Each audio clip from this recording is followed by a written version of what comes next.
All right, so we are sponsored by Numismatic Bibliomania Society, which is also having a general meeting tomorrow at 11:30. I might also mention there is a tour of the Dan Hamelberg Library on Saturday for anyone who's interested in driving down to Champaign. Just let me know, we'll get you connected into that. All right, so we've got two speakers today. Bob Leonard's going to talk about the new fractional gold book, and then I'm going to talk about the Eric P. Newman bibliography that Colby and Fanning will be publishing. So with that, Bob, turn it over to you. Thank you, Len.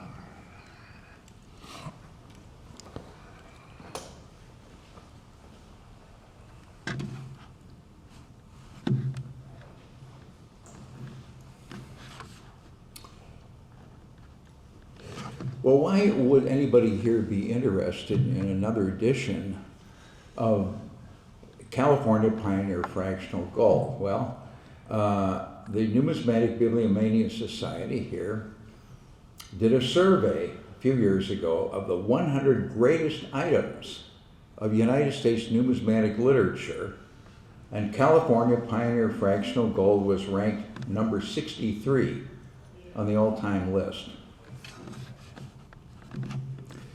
So these are the two previous editions. The first edition was published in 1983, and the second edition in 2003.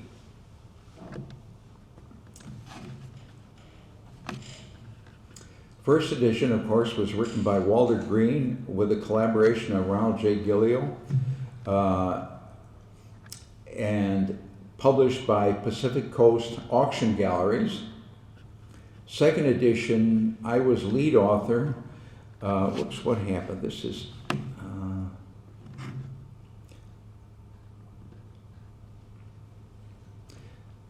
with a second edition, I was lead author. J. Rowe was given authorship credit, although he'd actually died before we did the book, because we used his collection. I worked closely with Marilee Rowe, his widow, and Jack Totherow, who had done an extensive study of rarity.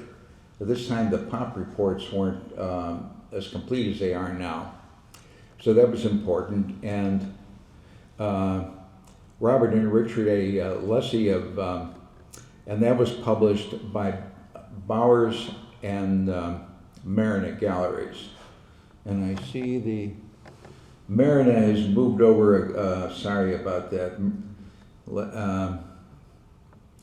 Okay, the third edition, which is forthcoming and should be ready within a year, available for sale next year, we hope. The writing is finished. I did the primary pulling everything together and writing it, but also with the assistance of Ron Gillio, Mike Locke, Dan Owens, and Bob Landy, and that will be published by Stax Bowers Galleries. Stax Bowers Galleries. The editions, the first edition was 3,000 softbound, and they did a deluxe limited edition of up to 100. I'm not sure if all 100 were bound, but that was the intention. Why is this doing this? In half Morocco with marbled end papers, and 2 Cibachrome color plates with tissue guards. The second edition, we did only 2,000 softbound, and I think it was 300 hardbound. And the third edition, not determined yet. That will be, Stax Bowers will do a study and determine how many. One of the problems with the second edition went out of print very quickly. And one of the reasons was that Dave Bowers had sold Bowers and Marina to Collectors Universe. And when the book was in the works, after it had been completed, but before the printing had been done, they fired him. And if there was an initial print run of 2,000, I think Dave might have picked that number, but it went out of print and it was never reprinted. It could have been reprinted, but the Collectors Universe weren't really into book publishing, so they didn't do anything. So what are the previous books at Small California Gold Coins? Len asked me to give a review, and it's too many to fit in one slide. The first illustration in color of a Small California Gold Coin is found in Dickinson's The American Numismatic Manual. And my hands are not touching this thing, so that is not the answer, but I guess I have to keep pushing the button. Published in 1859. There's actually a mistake in there. The date's wrong. The date's wrong in the picture. It's correct in the text. Not exactly a book on the subject, but the J.W. Scott Company put out a catalog of silver coins of the world, which included, as an addition, U.S. national and territorial gold, and it has a list from 1906 of the fractional gold. And then when we get to the real specialized catalogs, Ed Lee put out a catalog in 1932, which was for a long time the standard catalog. Robert H. Burney, in the early 1950s, so about 1953, I think, he purchased a huge collection, 1,000 pieces or more, 1,200 pieces, from a collector in Blue Island, Illinois. And Burney had been a dealer in U.S. gold before. And with this huge amount of material, he wrote and published this little catalog, Small California and Territorial Gold Coins, in 1955. And he included what are now considered tokens, the ones with no denominations. Burney, as I guess many people know, turned out to be a crook. He had a fake auction and absconded to Mexico and wound up in jail. Then we have Ed Lee's son, Kenneth W. Lee, very nice guy, who was maintaining his father's collection and wrote an updated version, same title pretty much, 1970. And then in 1979, he published an illustrated edition through I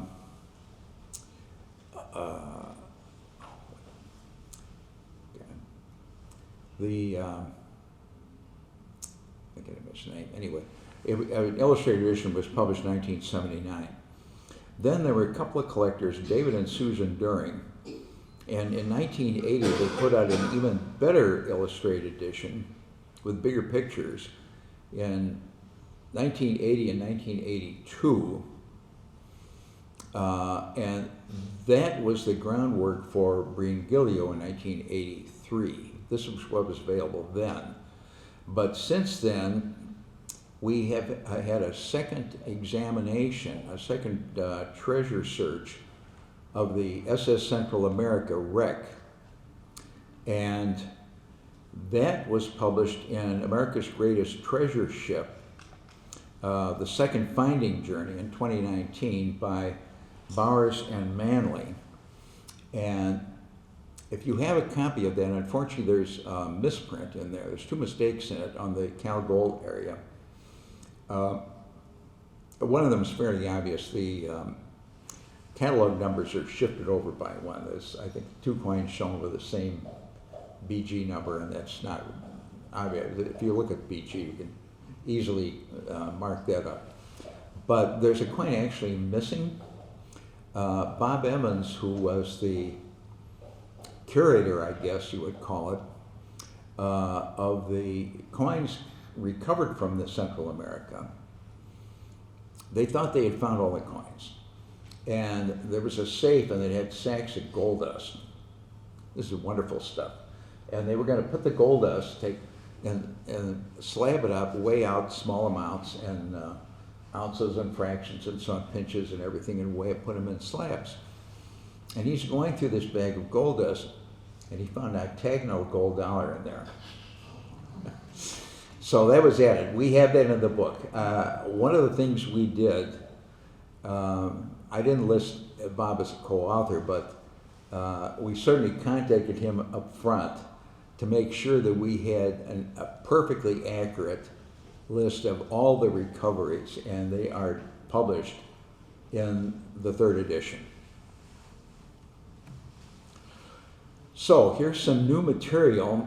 The historical material was completely re-researched by Dan Owens. Dan Owens is a researcher of 19th century American numismatics. He has written articles for Coin World and now and then. And he's been a demon on California gold, for a long time. And he has access to databases, genealogy databases that I don't subscribe to. They're kind of expensive. So he was a big help, and I picked him as a co-author for that reason, for the historical stuff. But I also did a lot myself. What has happened, for the 2nd edition, we were at the mercy of city directories. We looked up, I went out to San Francisco Public Library and took the city directories off the shelf, looked up people and wrote down, this edition, he's in this edition, he's not in that edition, and so on. And so we relied on that to find out when people were in business.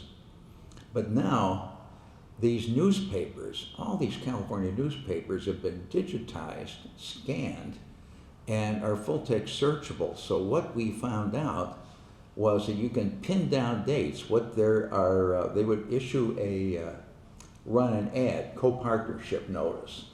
So-and-so and such and such have formed a co-partnership.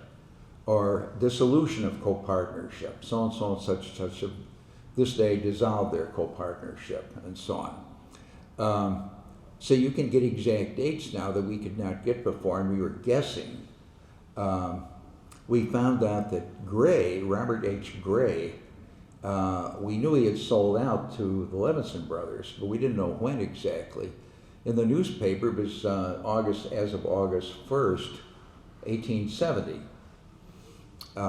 which provided somewhat of a dilemma because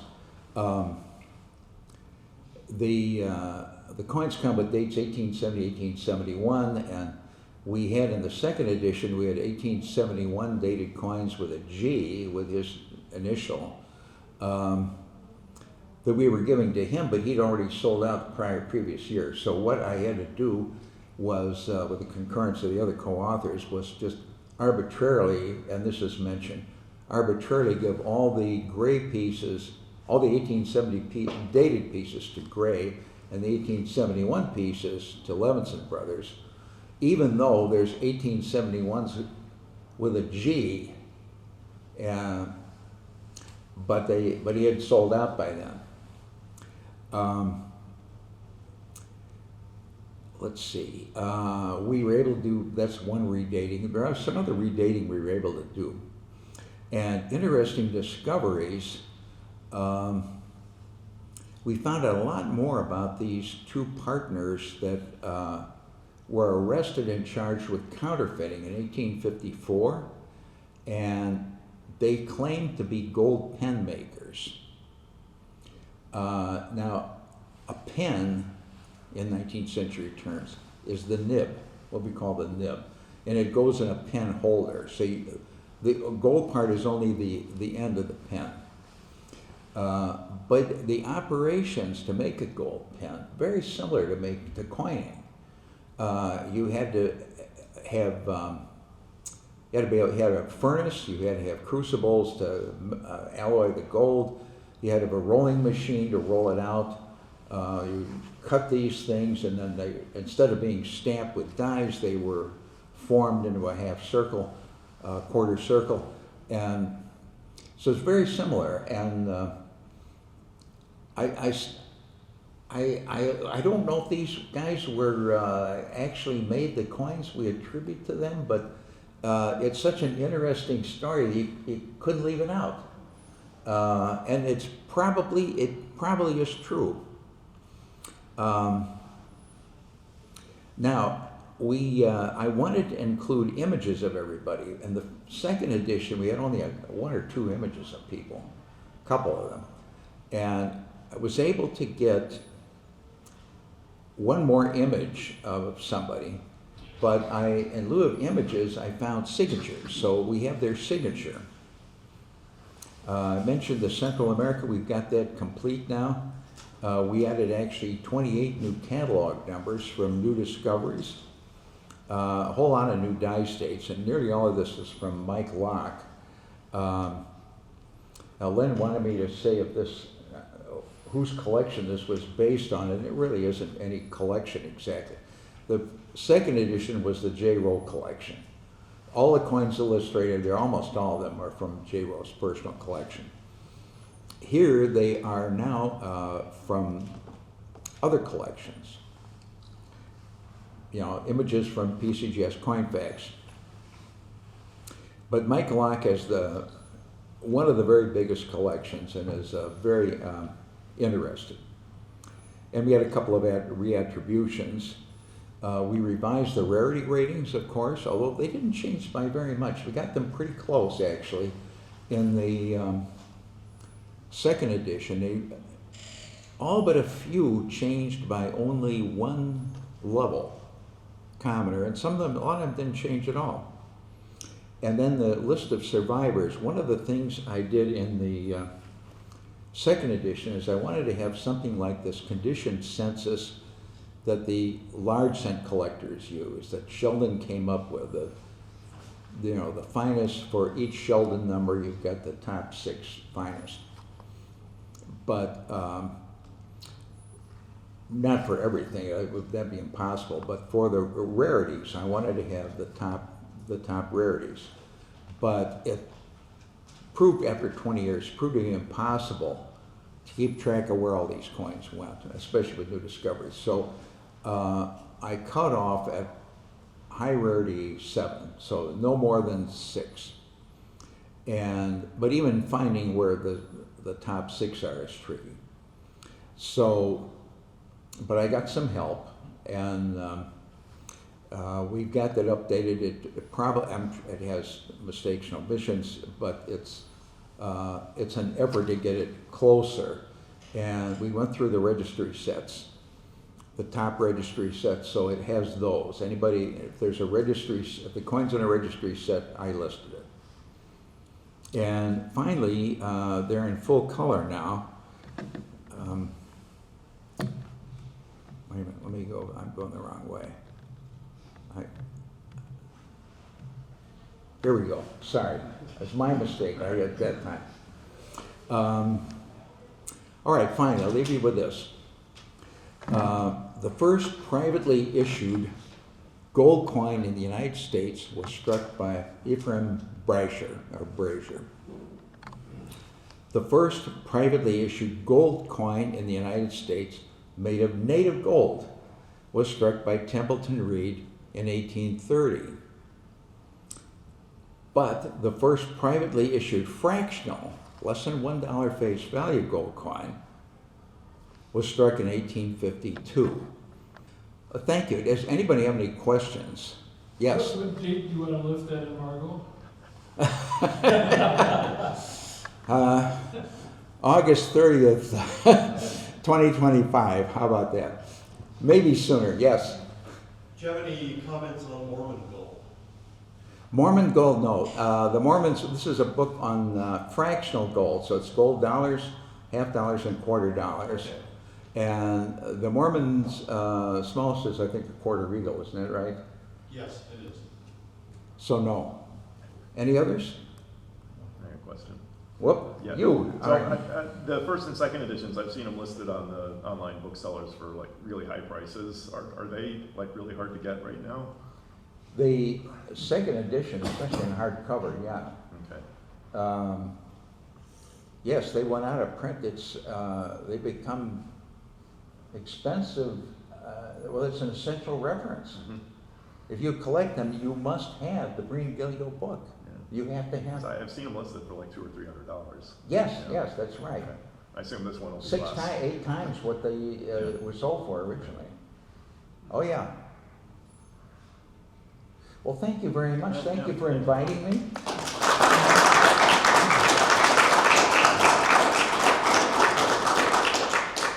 All right, let's continue into the Newman stuff. Hopefully the slides won't bounce around, but we'll deal with it. Okay, so this is a forthcoming publication from Colby and Fanning, written by myself and Joel, who really wanted to be here this week but had a last-minute cancellation.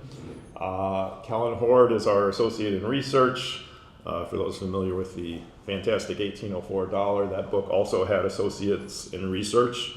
But Callan helped out with a couple of the titles in this work. So we added him, and then Ken Brissett has written the foreword. So I think most people are familiar with Mr. Newman, lifelong numismatist, attorney by trade, went to every country in the world at least once, and then very involved in philanthropic efforts in St. Louis and other areas. The Eric P. Newman Numismatic Education Society, which we refer to as EPNIS, continues to support the ANA, the ANS, and then primarily most of its support is now going to Newman Portal. So Newman wrote 165 numismatic publications spanning a period of 80 years. There's actually a couple posthumous works in there too. And remarkably, this is going to be the 4th bibliography of the Newman publications, but we've really been able to add a lot to what's been published before just by having access to the Newman papers, and then Newman Portal itself has been very helpful for a wide variety of projects for different areas within numismatics. Okay, so the bibliography, again, 160 works, more or less, includes books, articles, things that he edited, letters to the editor. And what we've tried to do for each of these is we give you a link to the work itself on Newman Portal, and then the related research material for each work. We also have links to that. And then if there were plate coins or plate notes within the articles, we've tried to trace those. Typically came out in the Newman sale, but other places as well. And then we try to get the backstory of the publications. We'll look at a couple examples. And then what's kind of been the real challenge of this project is figuring out where all the articles were reprinted, were there off prints, were they published in more than one place. That's been quite a challenge to track all that down. And then for each work, we also detail significant copies that have appeared in the numismatic literature marketplace, and include other related references. So the off-prints and the reprints are kind of the challenge here, and there may be things that we've missed, but we've had access to the Newman papers for several years now, so we've certainly had good source material to work with.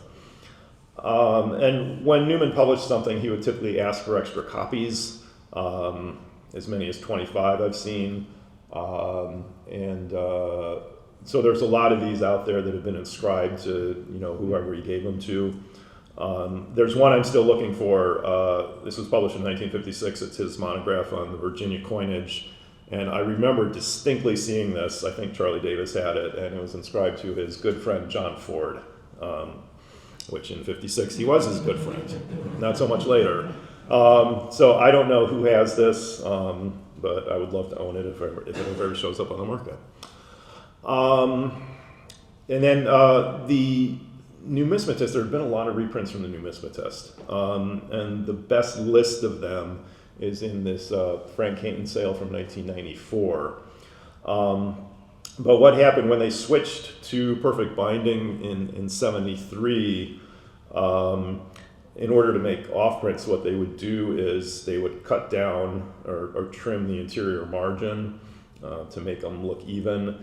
And after they started doing that, you really can't distinguish what a true off-print is from like a published copy that somebody just trimmed down, or you can't tell. So we haven't really included off-prints or listed reprints from the numismatist after 1973. But yeah, the numismatist reprints, they're actually kind of collectible in their own right. Okay, so let's just look at one example. This is the 1956 work that detailed the Virginia coinage varieties, published by ANS. So we have a link to the work itself.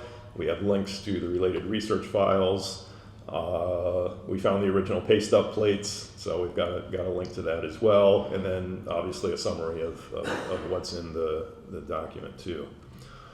But there's always backstory. So the dedication for this work reads, and Eric wrote this, dedicated to my wife, Evelyn, who prophetically was wearing a necklace of coins when we first met.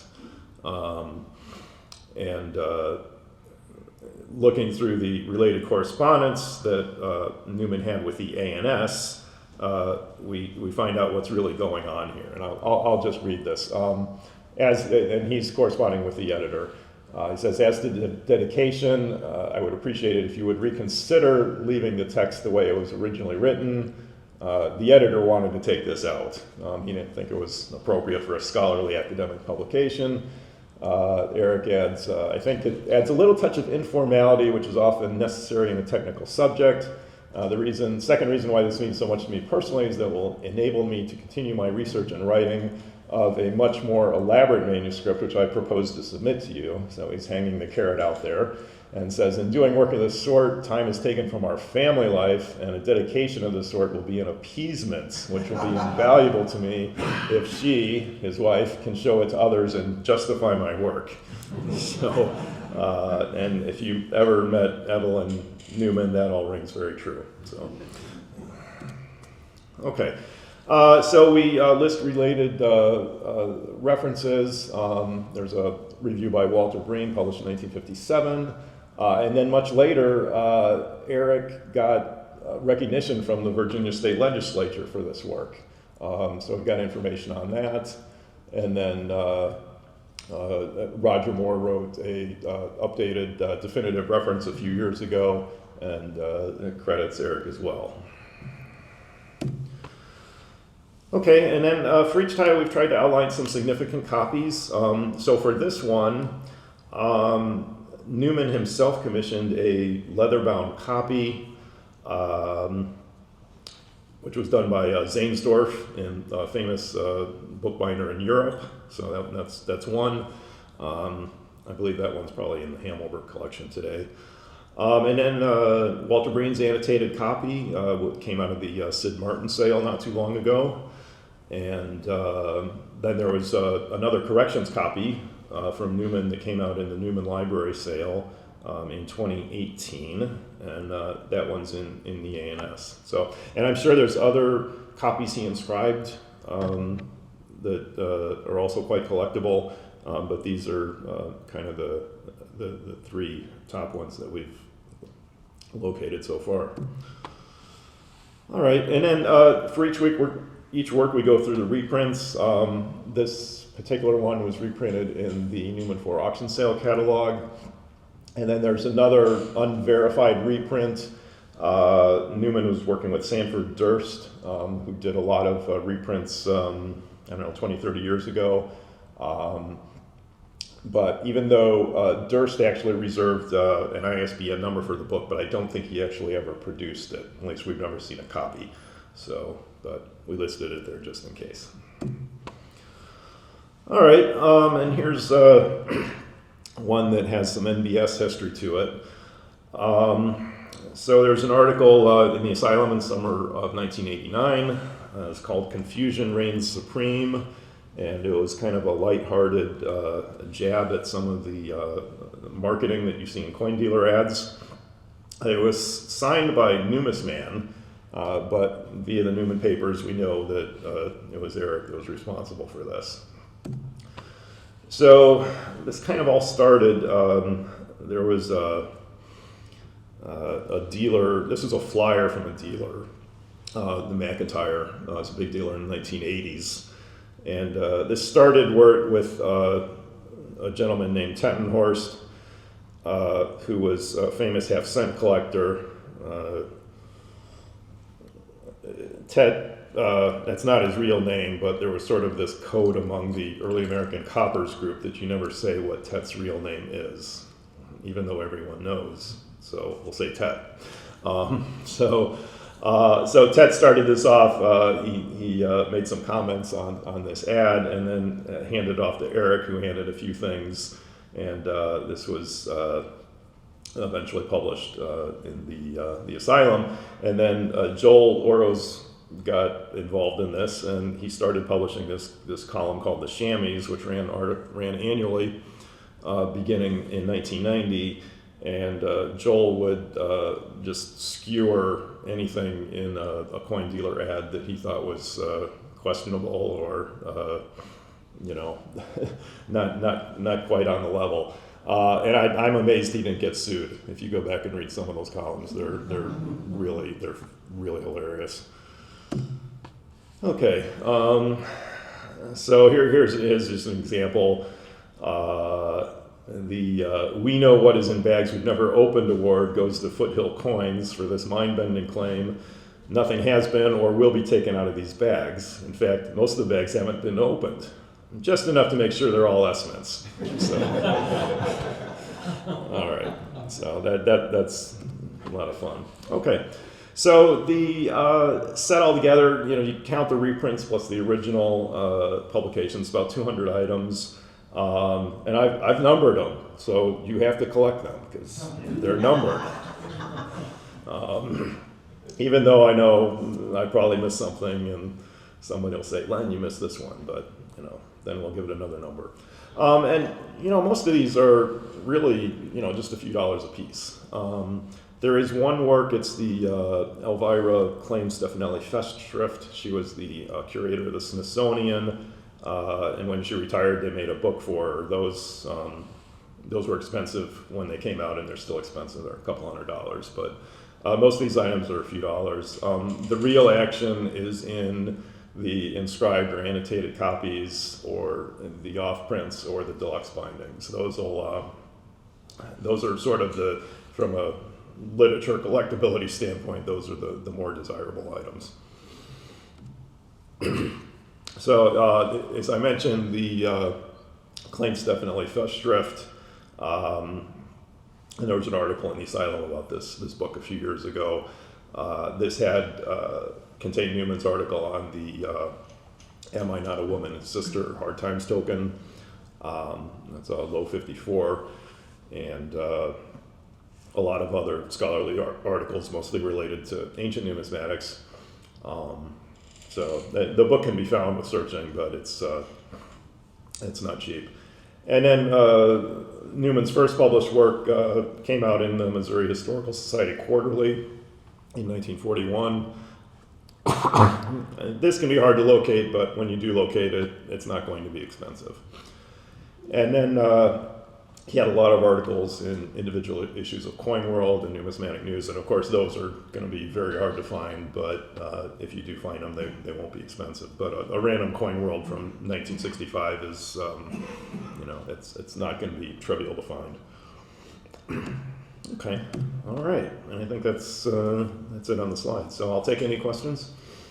Yes. 2 questions. First of all, if Newman wrote a signed letter to the editor, is that considered a publication and is it listed? Yes. Yeah. Did you make any attempt to list articles about him written by other writers? No, I had to cut it off somewhere. So, and there are a lot of them. So. And some of them are good material. Yeah. Yes. Is Perspectives and Numismatics in there? Yes. Okay, And there's both a hardbound and a softbound copy of that book. correct. I worked on that book. Okay. And he responded, this Perspectives in Numismatics was Feschrip, edited by Saul Nealman Right. in honor of the 800th meeting of the Chicago Coin Club. And it has contributions from noted numismatists and members of the Chicago Coin Club. And Eric responded positively to Dr. Nealman's request for a contribution. And so then it was set up and typed, and we sent it to him to proofread. And he wanted to make more, he wanted to like rewrite the article. And we were upset, it was just supposed to be a proof, just a correction. I said, well, Saul and I said, this is Eric Newman, we have to change, we have to let him do it. Yeah, and you'll see this in the Newman papers a lot, but he couldn't stop himself from changing and correcting things, and you'll have like 10 copies of a draft, and one will have like 3 words changed, and that's just what he did. So that's the very typical, not surprising story. So, but yeah, we have 2 entries for that because it's the hardbound and the softbound. Any other questions? All right, we'll wrap it up. We'll see you at the general meeting at 11:30 tomorrow. All right, thanks a lot, everyone.